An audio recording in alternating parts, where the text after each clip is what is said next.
we need to bring up the Ronaldo conundrum because you wrote an article along with Mark Carey. I think it was published on Friday, so before the Everton game, and you brought up this infograph, which went viral afterwards, I should say, about the lack of pressures from Cristiano Ronaldo compared to all the other forwards in the Premier League, and he ranked the lowest. Now, Cavani, in contrast, I think he had 9 pressures during the Everton game. My producer has reliably told me.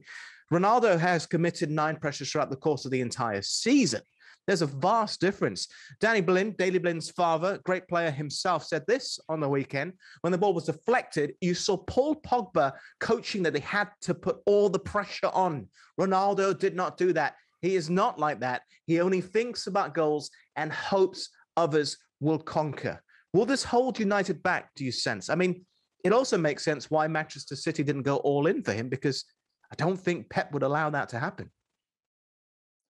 Yeah, the City aspect is interesting, and Jack knows a lot about that situation in terms of where was Pep Guardiola's mind at, where was Man City's mind at as a club? Were they totally aligned?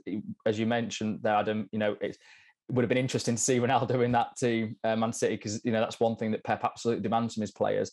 United knew what they were getting from Ronaldo. He's never been that type of player to go and attack the ball out of possession. I think he was in the bottom 1% for forwards in Europe last season for number of pressures that he applied.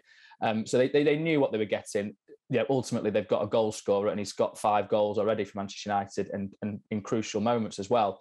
So I think they're perfectly satisfied with where he's at, and it just means that they have to perhaps play a slightly different way than if they wanted to high press all the time.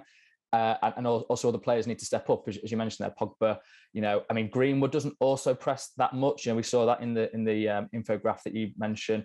He's sort of about nine pressures a game. I suppose the thing is, United can at least switch it up. So with Cavani, as you mentioned there, he is a guy that will harry, and chase and put pressures on defenders. So I think they can at least alter it with different personnel, and even within games. Against Villarreal, for example, they did start quite aggressively.